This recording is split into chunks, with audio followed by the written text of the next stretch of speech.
Hello friends, कैसे हैं आप सब? बढ़िया। चलिए, आज हम पढ़ने वाले हैं बहुत ही इम्पोर्टेंट क्वेश्चंस जो कि आपके आने वाले कॉम्पिटिटिव एग्जाम्स, चाहे वो शिक्षक भर्ती परीक्षा हो या फिर वन रक्षक भर्ती परीक्षा हो, ये प्रश्न इस टाइप के ट्रिक्स से बनने वाले प्रश्न के आने की संभावनाएं बहुत ही ज़्यादा हैं। मैंने पिछले वर्षों के प्रश्नों का विश्लेषण किया और ये पाया कि इस टाइप के प्रश्न बहुत बार पूछे गए हैं। हमने यहाँ पर फॉर्मूले लिख लिए हैं और मैं आपको बहुत सारे एग्जांपल्स कराऊंगा। और ये वाला वीडियो जो आप अभी देख रहे हैं ये पार्ट 1 है, इसका पार्ट 2 भी आएगा, पार्ट 3 भी आएगा। इसलिए आप सारे पार्ट्स बहुत अच्छे से देखिएगा, आपकी तैयारी बहुत अच्छे से हो जाएगी। और क्वेश्चंस को कैसे बनाना है इसके लिए जितनी भी मेथड्स हो सकेंगी मैं आपको सबको बताऊंगा। इसलिए वीडियो को ध्यान से देखिएगा, लास्ट तक देखिएगा, बहुत ही इंपॉर्टेंट वीडियो है। काफी सारे प्रश्न इसमें से आ सकते हैं। चलिए हम शुरू करते हैं। ये वाला जो टॉपिक अभी हमने लिया है ये क्षेत्रफल और परिमाप से रिलेटेड है। हम इस टॉपिक को पहले पूरा कवर करेंगे और इसके बाद हम जाएंगे आयतन और पृष्ठ क्षेत्रफल वाले टॉपिक पर।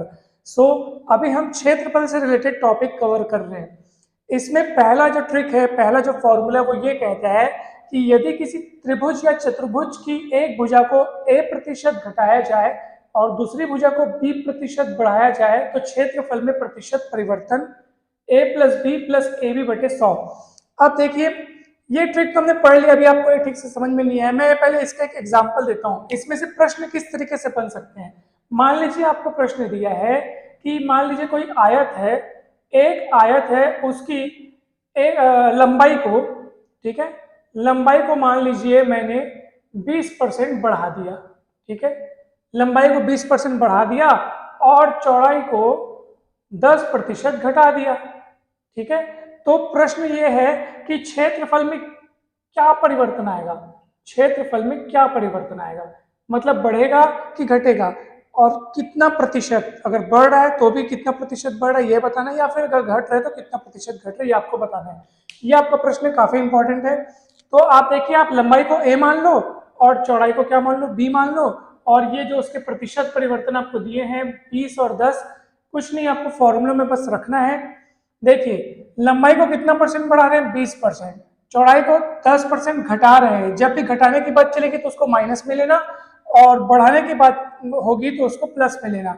तो यहाँ पे आप फॉर्मूला में मान रख दो, a का मान कितना रखो, a को लंबाई मान रहे हैं तो 20 रख दो, ठीक है। चौड़ाई b है, b को कितना है, b कितना है 10 है, लेकिन इसको घटा रहे हैं ना, तो याद रखना a की वैल्यू 20 रखना, लेकिन b की वैल्यू कितना रखना, -10। ये बात आप हमेशा याद रखें। अगर लंबाई चौड़ाई कुछ भी हो, बढ़ा रहे हैं तो प्लस में रखेंगे, घटा रहे हैं तो माइनस में रखेंगे। अगर लंबाई को घटाते हैं और चौड़ाई को बढ़ाते हैं तो ये माइनस, ये प्लस होता, ठीक है। दोनों को घटाते हैं तो दोनों माइनस होता, दोनों को बढ़ाते हैं तो दोनों प्लस होता। मान बस रखना है अपने को। चलिए रख दीजिए 20, a का मान 20, b का मान -10 है तो प्लस माइनस माइनस हो जाएगा, फिर प्लस ए बी अर्थात 20 गुणित -10/100। ऐसे आपको करना है। ये क्षेत्रफल में परिवर्तन बताएगा, है ना, क्षेत्रफल में परिवर्तन, क्षेत्रफल में प्रतिशत परिवर्तन, प्रतिशत परिवर्तन, ठीक है। तो कितना होगा बताइए, 20 में 10 गया 10, ठीक है, ये प्लस माइनस माइनस हो जाएगा, 20 दहम 200, ये एक एक जीरो ऐसे काट दो आप, ठीक है। तो कितना बचेगा, 2 बचेगा। आंसर आपका कितना आएगा, 8। तो ये आपका 8%, तो प्लस में आ रहा है आंसर कि माइनस में आ रहा है, आंसर प्लस में आ रहा है, इसका मतलब क्षेत्रफल में वृद्धि होगी। और कितनी वृद्धि होगी, तो 8% की वृद्धि होगी। इस टाइप के बहुत सारे प्रश्न आपके एग्जाम में पूछे गए हैं। जी हाँ दोस्तों, ये बहुत इंपॉर्टेंट है। इस टाइप के अपना किसी में भी अगर कुछ भी दिया हो ना, चाहे आयत हो, वर्ग हो, चलिए अपन एक आध वर्ग वाला देखते हैं, फिर घन वाला भी देखते हैं कि उसमें क्या हो सकता है। तो यहाँ पर आपको अगर कोई भी डाउट हो तो आप पूछ लीजिए। ए का मान हमने 20 रखा और बी का मान कितना रखा, -10। बी का मान माइनस में क्यों रखें, क्योंकि चौड़ाई को अपन घटा रहे हैं, लंबाई को अपन बढ़ा रहे हैं। एक एक जीरो कटा है, 200/100 हुआ, यानी कि -2 आएगा टोटल ओवरऑल। और यहाँ पर फिर क्या हो जाएगा, 20 में 10 गया 10, 10 में 2 गया 8% की क्षेत्रफल में वृद्धि हुई। अगर आपको प्रश्न कुछ यूं दे कि मान लीजिए कि यदि किसी वर्ग की प्रत्येक भुजा को यदि किसी वर्ग की प्रत्येक भुजा को 10% बढ़ा दिया जाए। अब इसमें वर्ग में तो सभी भुजाओं की लंबाइयां बराबर होती हैं, आयत में तो लंबाई और चौड़ाई को अलग अलग मान करके दे दिया था, इसमें तो सब तो एक बराबर होता है, तो कोई एक ही वैल्यू देगा। तो प्रत्येक भुजा को 10% बढ़ा दिया जाए तो क्षेत्रफल में वृद्धि ज्ञात करो। क्षेत्रफल में वृद्धि कितनी होगी, कितनी प्रतिशत होगी? कुछ भी नहीं करना है, वर्ग है, दोनों भुजाओं की लंबाई बराबर होती है, यानी a बराबर भी 10 और b बराबर भी 10, क्योंकि अपन 10% बढ़ा रहे हैं, मान को रख दो, 10 प्लस 10 प्लस 10 गुणे 10 बटे 100, एक एक जीरो कटेगा, आपका 10 हम 20 और प्लस कितना आएगा, ये आएगा 21%। ये आपका आंसर आ गया। कितना सरल था बताइए, बहुत ही ज्यादा सरल था ये। और ये आपको हमेशा याद रखना है कि किस तरीके से आपको बनाना है, वहां पे मान रखना है। हमने यहाँ पर केवल फॉर्मूला लिख रखा है, ठीक है, हमने यहाँ पर केवल फॉर्मूला लिख रखा है। आप चाहें तो रफ में आप इसको डिटेल में बनाकर देख सकते हैं, आपका आंसर इतना ही आएगा। अब नेक्स्ट देखते हैं, आइए नेक्स्ट पढ़ते हैं। अब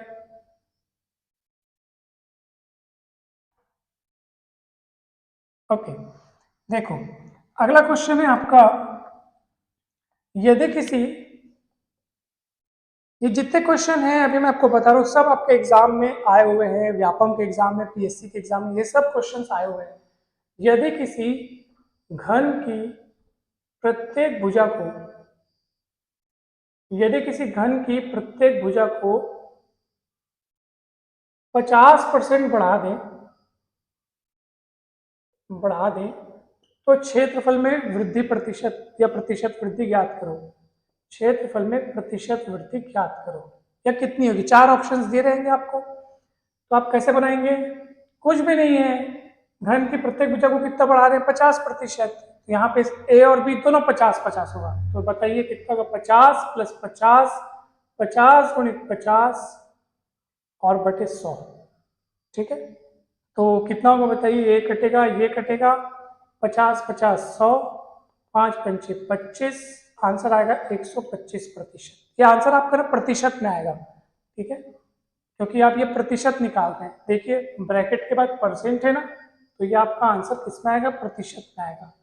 पिछले सवाल में अगर आप प्रतिशत हम लोग लगाना भूल गए थे तो आप ध्यान दीजिएगा, आप लगा लीजिएगा, क्योंकि आपके ऑप्शन में भी अगर प्रतिशत वृद्धि पूछा है तो ये परसेंट में ही आंसर आना चाहिए, और वो फॉर्मूला भी परसेंट के हिसाब से बना हुआ है, तो इस बात का आप ध्यान रखिएगा, इसमें गलती नहीं होनी चाहिए। तो ये हो गया। अब देखते हैं अपन ट्रिक नंबर 2। ट्रिक नंबर 2 क्या कहता है देखते हैं।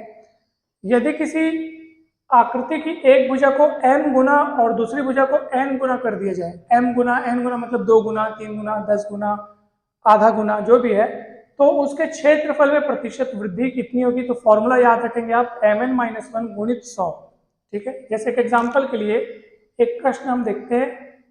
प्रश्न ये है कि अगर किसी आयत की लंबाई को कर दिया जाए मान लो 2 गुना, ठीक है, पहले मैं सरल वाला एग्जांपल लेता हूँ फिर एक कठिन वाला लूंगा। लंबाई को कितना कर दिया जाए? 2 गुना, यानी पहले जितनी लंबाई थी उसका डबल कर दिया जाए, और चौड़ाई को कर दिया जाए 3 गुना, यानी पहले जितनी चौड़ाई थी उसका 3 गुना कर दिया जाए, तो क्षेत्रफल में प्रतिशत वृद्धि कितनी होगी? तो m का मान 2 मान लो, n का मान 3 मान लो, और आप मान को रख दो यहाँ पे, कितना हो जाएगा? 2 गुणित 3 माइनस 1 गुणित 100, तो 2 तिया 6, 6 में 1 गया 5, 5 गुणित 100, 500% वृद्धि हो जाएगी उसके क्षेत्रफल में, ठीक है। ये भी प्रतिशत में आया है आपका। अच्छा, इसी में आप चेंजेस करते हैं कि सर अगर गुना गुना के बजाय अगर उसको आधा या तिहाई या 1/4 इस टाइप से कर देता तो अब क्या लिखते? तो चलिए देखते हैं थोड़ा सा चेंजेस करके। चलिए मान लीजिए बोल रहा है कि अगर किसी आयत की लंबाई को कर दिया जाए आधा, अगर किसी आयत की लंबाई को कर रहे हैं आधा और चौड़ाई को कर रहे हैं 3 गुना, ठीक है, यानी एक को हम कम कर रहे हैं, एक को बढ़ा रहे हैं, लेकिन ये कम और ये बढ़ाना पहले वाले ट्रिक से थोड़ा अलग है। उसमें परसेंट के रूप में घटाते थे, a% घटाना, b% बढ़ाना, इस टाइप से था। यहाँ गुणे के रूप में हो रहा है काम, यहाँ पे आधा आधा कर रहे हैं, इसका मतलब क्या है? 1/2। हमेशा याद रखिएगा, आधा करना मतलब एक किसी एक चीज के दो हिस्से करने को बोलते हैं हम लोग आधा, तो ये 1/2 हो जाएगा, यानी कि यहाँ पे m की वैल्यू है हाफ, ठीक है। 2 गुना बोलता ना, तो 2 गुना मतलब होता है डबल, तो m की वैल्यू 2 लेंगे, और आधा बोल रहे हैं मतलब एक का भी आधा, तो ये 1/2 लेंगे, है ना। और यानी एक का आधा लेंगे, और ये n का मान कितना लेंगे, 3 गुना कर रहे हैं तो 3। अगर बोलता है कि चौड़ाई को मतलब लंबाई को आधा किया जा रहा है और चौड़ाई को 1/3 लिया जा रहा है, यानी तीसरा हिस्सा चौड़ाई को 3 गुना कम किया जा रहा है, ऐसे बोलता है 3 गुना कम, तो यहाँ पे n का मान क्या करते, 1/3 लेते हम लोग, 1/3, ठीक है। तो आप थोड़ा सा प्रश्न को ध्यान से पढ़ेंगे, 1/3 बोलता या 3 गुना कम बोलता तो 1/3 लेते, यहाँ आधा बोलता मतलब जैसे आधा बोला है इसलिए 1/2 ले रहे हैं। अब बताइए क्षेत्रफल में क्या होगा, क्षेत्रफल में कैसा वृद्धि या प्रतिशत कमी जो भी होगा, तो अपन m का मान रखते हैं 1/2, वो देखो फॉर्मूला, और n का मान कितना रखते हैं 3 - 1 गुणित 100%, कितना आएगा, तो ये 3/2 में 1 गया, तो 1/2 गुणित 100% यानी 50%, कितना आएगा 50%, ये आपका क्षेत्रफल में प्रतिशत वृद्धि आएगा, इतना आंसर आया है। तो मैं आशा करता हूँ आपको समझ में आ रहा होगा, काफी सारे क्वेश्चन इन्हीं फॉर्मूले से बन सकते हैं। देखो ये वाला हमने पढ़ा, फिर इसको अपन ने वर्ग के लिए भी अप्लाई किया, घन के लिए भी अप्लाई किया, और वृद्धि हो चाहे कमी हो फॉर्मूला ये लगेगा, बस जिस चीज में कमी हो रही है उसको माइनस में लेना है। तो ये काफी आसान सी चीजें हैं। चलिए अभी मैं आपको बता रहा हूँ ट्रिक नंबर 3, वो बहुत इंपॉर्टेंट है। चलिए देखते हैं अब तीसरा ट्रिक क्या कहता है, बहुत ही सिंपल है। यदि किसी ज्यामितीय आकृति की एक भुजा को x% बढ़ा या घटा दें और दूसरी भुजा को y% बढ़ा या घटा दें, तो परिणामी क्षेत्रफल और मूल क्षेत्रफल का अनुपात इतना होगा 100 ± x 100 ± y अपॉन 100 का स्क्वायर। ध्यान से देखिए, यहाँ पर आपको ये कहा जा रहा है कि मान चलिए मैं इसको एक एग्जांपल लेकर आपको समझाता हूँ। मान लीजिए हमारे पास एक आयत है और प्रश्न ये है कि उस आयत की लंबाई को 10% बढ़ाया जा रहा है, ठीक है, लंबाई को 10% बढ़ाया जा रहा है, बढ़ाया मतलब मैंने प्लस लिख दिया। चौड़ाई को 20% मान लीजिए घटाया जा रहा है, ठीक है, लंबाई कितना बढ़ाया जा रहा है 10%, चौड़ाई मान लो घटाया जा रहा है 20%, इसलिए मैंने उसको माइनस में लिखा है, ठीक है। तो मुझे ये बताइए कि ये सब चेंजेस करने के बाद जो नया आयत बनेगा उसका क्षेत्रफल और पुराने वाले आयत का क्षेत्रफल, यानी चेंजेस करने से पहले वाले आयत का क्षेत्रफल का अनुपात कितना होगा। तो ये फॉर्मूला आपके पास रखा हुआ है, x और y की वैल्यू आपको दी गई है, यहाँ पर आप x की वैल्यू लेंगे 10, y की वैल्यू लेंगे 20, फर्क बस इतना है सर कि x की वैल्यू लेंगे प्लस, y की वैल्यू लेंगे माइनस में। तो y की वैल्यू आप माइनस में क्यों लेंगे, क्योंकि चौड़ाई में कमी की जा रही है, लंबाई में वृद्धि की जा रही है, इसलिए लंबाई प्लस लेंगे, ठीक है। तो आपको मान बस रखना है।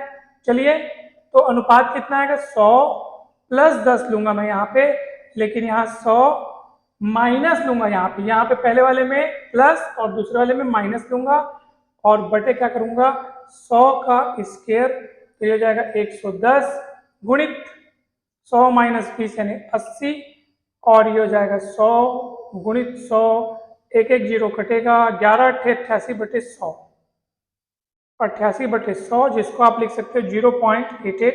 ये आपका अनुपात आएगा कौन से क्षेत्रफलों में, परिणामी क्षेत्रफल और पूर्व के क्षेत्रफल, यानी पूर्व मतलब मूल क्षेत्रफल जो मेन था चेंजेस करने के पहले। तो अगर आपको अनुपात पूछे ना तब तो सर ये वाला फॉर्मूला लगाना है, मगर अगर आपको पूछता कि अगर x% लंबा मतलब एक भुजा को x% बढ़ाया घटा दें और दूसरी भुजा को y% बढ़ाया घटा दें, तो परिणामी क्षेत्रफल जो नया क्षेत्रफल है वो पुराने क्षेत्रफल से कितना प्रतिशत बढ़ेगा यानी या घटेगा जो भी है, यानी क्षेत्रफल में अगर प्रतिशत वृद्धि या कमी पूछता तो अपने पास पुराना फॉर्मूला तैयार है दोस्तों। ये हम लोग के पास पुराना फॉर्मूला तैयार है, इससे घबराइएगा नहीं। तो अगर क्षेत्रफल में परिवर्तन पूछे यानी कमी वृद्धि पूछे तब ये वाला फॉर्मूला, और अगर आपको ये पूछे कि नए क्षेत्रफल और पुराने क्षेत्रफल में अनुपात कौन सा, तब आप ये वाला फॉर्मूला लगाएंगे। तो इसमें भी एक बात बहुत इंपॉर्टेंट, और वो ये है कि प्रश्न में आप ध्यान से पढ़िएगा कि अनुपात किसका किसका पूछ रहा है। परिणामी क्षेत्रफल और मूल क्षेत्रफल का अनुपात पूछेगा तब तो ये ठीक है, लेकिन अगर प्रश्न में ये कह रहा है कि मूल क्षेत्रफल और परिणामी क्षेत्रफल का अनुपात कितने हैं, तब आपको जस्ट इसको पलटना पड़ेगा। ठीक है, अगर प्रश्न में बोल रहा है ना मूल क्षेत्रफल और परिणामी क्षेत्रफल का अनुपात क्या होगा, तो आप इसको पलट दीजिएगा। परिणामी क्षेत्रफल को ही आप नया क्षेत्रफल समझ सकते हैं। नया क्षेत्रफल अर्थात ये सब परिवर्तन करने के बाद वाला क्षेत्रफल नया क्षेत्रफल, और एक पुराना क्षेत्रफल, पुराने को ही मूल क्षेत्रफल कहा जा रहा है। तो प्रश्न में देखना कि किसका किससे अनुपात पूछा जा रहा है। ठीक है, जो पहले लिखा रहता है ना, जैसे बोल रहे हैं आप परिणामी क्षेत्रफल और मूल क्षेत्रफल का अनुपात, तो ये अगर मूल क्षेत्रफल पहले लिखा होता परिणामी बाद में लिखा होता तो आप इसको पलट देते। तो आपको ये क्लियर हो गया होगा। ये 3 ट्रिक्स से बहुत बहुत सारे सवाल बनते हैं दोस्तों, बहुत सारे सवाल बनते हैं, इससे से क्वेश्चन पूछ जाते हैं। अब इस वीडियो का सेकंड पार्ट आएगा जिसमें हम कुछ और ट्रिक्स को देखेंगे, तो आप जरूर देखिएगा। वीडियो कैसा लगा दोस्तों जरूर बताइए कमेंट करके, और वीडियो अच्छा लगा हो तो जरूर लाइक करें, चैनल को सब्सक्राइब जरूर करें, वीडियो को शेयर करें। Thank you so much.